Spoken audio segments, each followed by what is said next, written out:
सोचिए, भारत की एक पवित्र नदी नर्मदा।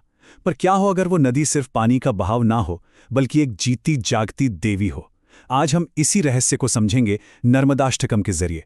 ये एक बहुत ही प्राचीन संस्कृत स्तोत्र है जो कह सकते हैं कि शब्दों से एक नदी में जान डाल देता है। और यकीन मानिए, ये सिर्फ कोई कविता नहीं है, ये तो भक्ति की एक बहती हुई धारा है। ये जो पंक्ति है ना, त्वदीये पाद पंकजम नमामि देवी नर्मदे, ये इस स्तोत्र का दिल है, इसकी आत्मा है। हर एक छंद घूम फिरकर इसी एक लाइन पर खत्म होता है, बार बार। और ऐसा क्यों? क्योंकि ये हमें उस समर्पण के भाव से जोड़ता है जो इस पूरी प्रार्थना की बुनियाद है। तो आज हम किस सफर पर निकलने वाले हैं? हम देखेंगे कि ये स्तुति क्या है, फिर नदी के भव्य स्वरूप की बात करेंगे, समझेंगे कि कैसे ये शुद्धि की धारा है, और ये भी जानेंगे कि देव और ऋषि मुनि तक इसकी पूजा क्यों करते हैं। और आखिर में देखेंगे कि इस प्रार्थना को करने का वचन क्या है। तो चलिए सबसे पहले यही समझते हैं कि ये नर्मदाष्टकम आखिर है क्या। ये भक्ति साहित्य का एक बहुत पुराना कीमती रत्न तो है, पर सवाल ये है कि इसे रचा क्यों गया, इसका मकसद क्या था। देखिए, इसका राज तो इसके नाम में ही है, अष्टकम।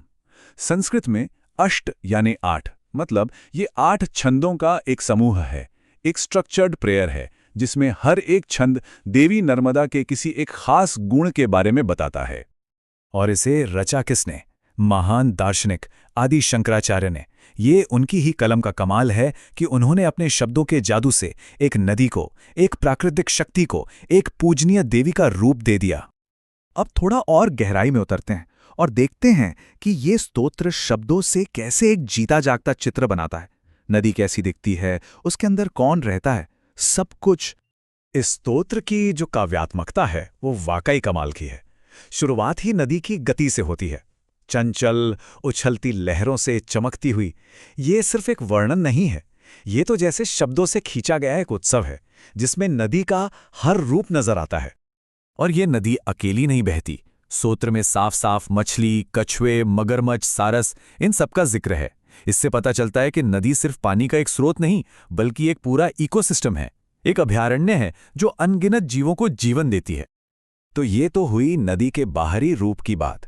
चलिए अब थोड़ा और गहरे उतरते हैं, फिजिकल से मेटाफिजिकल की ओर, और समझते हैं कि इस नदी में आत्मा को शुद्ध करने की कौन सी आध्यात्मिक शक्ति है। देखिए, स्तोत्र एक बहुत ही पावरफुल सॉल्यूशन देता है। एक तरफ है हमारी जिंदगी के बोझ, मौत का डर, दुख, पापों का भार, और दूसरी तरफ है मां नर्मदा का आशीर्वाद जो इन सभी अंधकारों को दूर कर देता है, जैसे हर समस्या का एक ही समाधान हो। और कमाल की बात यह है, स्तोत्र कहता है जिस क्षण आपके जल को देखा जाता है, नश्वर संसार का भय समाप्त हो जाता है। सोचिए जरा, सिर्फ देखने भर से ये दिखाता है कि नदी की शक्ति कितनी तात्कालिक है, कितनी इमीडिएट है, कि बस एक झलक ही काफी है। अच्छा, एक सवाल उठता है, नर्मदा की पूजा आखिर करता कौन कौन है? क्या सिर्फ इंसान? नहीं, स्तोत्र के मुताबिक उनकी महिमा तो यूनिवर्सल है। देवता, ऋषि मुनि सब उन्हें पूछते हैं।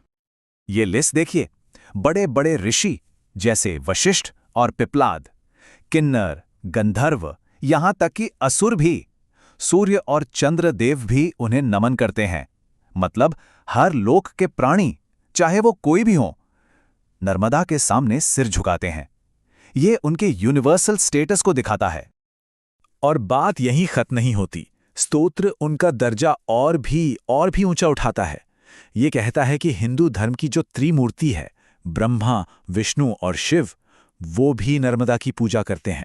बल्कि एक पंक्ति का तो अर्थ ये है कि नर्मदा उन्हें भी अपने दिव्य धाम का वरदान देती हैं। इससे बड़ा सम्मान और क्या हो सकता है। चलिए अब इस विश्लेषण के आखिरी हिस्से पर आते हैं। यहां हम जानेंगे कि इस स्तोत्र का पाठ करने से, इसमें भक्ति रखने से मिलता क्या है, इसका फल क्या है। संस्कृत स्तोत्रों के आखिर में अक्सर एक फलश्रुति होती है। इसका सीधा सा मतलब है सुनने का फल। ये एक तरह का वादा है, एक प्रॉमिस जो बताता है कि इस प्रार्थना को सुनने या पढ़ने से भक्त को क्या लाभ मिलेगा। ये इसे सिर्फ एक स्तुति नहीं, बल्कि एक स्पिरिचुअल प्रैक्टिस बना देता है। तो क्या वादा है? 4 गुना आशीर्वाद का। पहला, अगर भक्ति से इसका पाठ करें तो कभी गहरे संकट या निराशा का सामना नहीं करना पड़ेगा। दूसरा, दैवत्व का एक दुर्लभ और गौरवशाली लोक मिलेगा। और तीसरा और चौथा, पुनर्जन्म के कष्टों से मुक्ति और मोक्ष का रास्ता। और देखिए, हम घूमकर फिर वहीं आ गए, उसी पंक्ति पर जहां से सब शुरू हुआ था। हे देवी नर्मदे, मैं आपके कमल चरणों में नमन करता हूं। ये दोहराव हमें एक ही बात याद दिलाता है कि चाहे ज्ञान हो, शक्ति हो या आशीर्वाद, इन सब का असली स्रोत तो देवी के प्रति हमारा समर्पण ही है। तो ये स्तोत्र हमें एक बहुत ही गहरे सवाल के साथ छोड़ जाता है। आखिर किसी जगह को पवित्र बनाता क्या है? क्या उसकी अपनी कोई भौतिक शक्ति होती है, या फिर हमारी आस्था, हमारा विश्वास जो हम उस जगह में रखते हैं, वो उसे पवित्र बनाता है? सोचिएगा जरूर।